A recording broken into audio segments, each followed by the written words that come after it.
What's up, guys?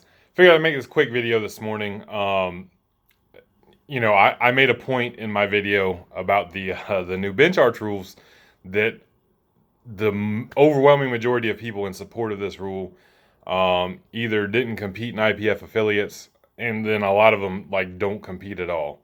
Uh, Now the ones that don't compete at all, it was brought up. Shout out Beater Car, I see you, bro. In the comment section that everybody is entitled to their opinions. Spectators' opinions matter. Why don't I value that? Somebody who's a non-competitor. I'm paraphrasing there. And simply put, powerlifting, first of all, it's not really a spectator sport. It's boring as fuck.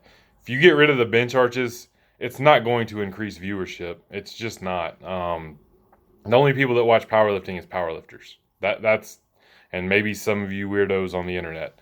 And I say that as a term of endearment. Don't take it personal. But powerlifting is driven by powerlifters. The comparison was made to like the NBA, the NFL, things like that. Those are consumer and spectator driven sports.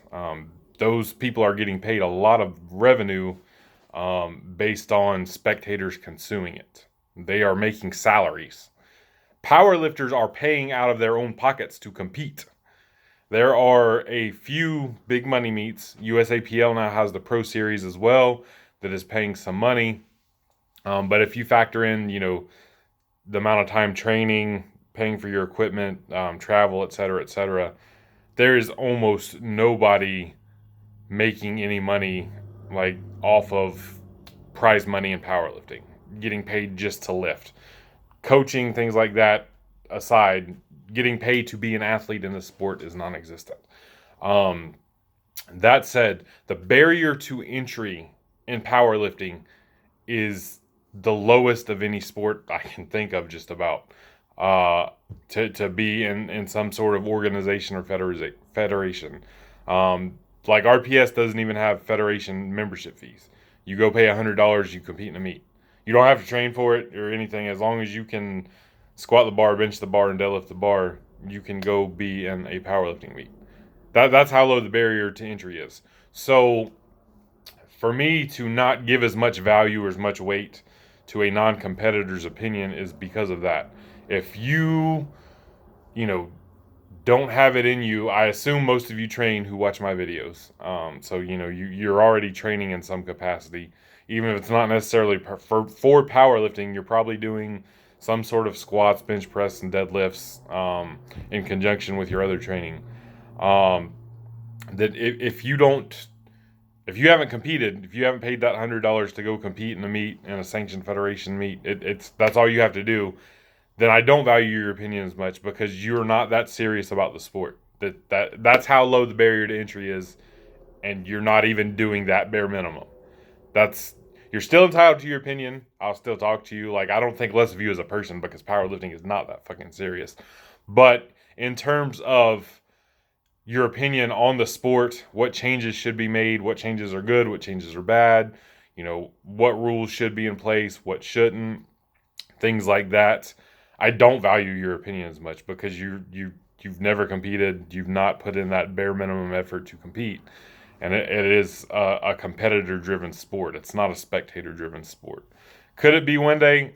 Highly doubtful. There's a lot of changes that needs to be made, and changing a bench arch rule is way on the bottom of rule or of things that need to be changed for powerlifting to be a spectator sport. Honestly, powerlifting is going to get less viewership with less McDonald's arches, because those McDonald's arch videos are the ones that go fucking viral and everybody sees them. Whether it's a good look or a bad look, with that old saying, all press is good press. It's that gets more eyes on the sport than anything. Now there's going to be less eyes on the sport, the way I see it, because you're going to have less hyper arch videos going viral, and the people who are commenting, complaining that you'll see the comment section flooded on these viral arch videos, most of those people, that's all they were there for. They're not even, when somebody now sets a the 48-pound new world record, and if it's not a hyper arch bench press, it's just a regular old bench press, it's going to get seen by, a third of the viewership that it would have if it was a hyper arch video. That's what's going to happen. You're going to see less of those viral videos. There's going to be less eyes on the sport in general because of it. I've made a video before. I'm pretty sure I did. I don't know. I've made a lot of videos about what powerlifting should probably do if they want to increase spectators and viewership. So I'm not going to go into that here. I should just stop rambling now. Bottom line, I don't give as much value to your opinion on powerlifting and changes that should be made if you don't already compete in powerlifting or you haven't ever competed in powerlifting.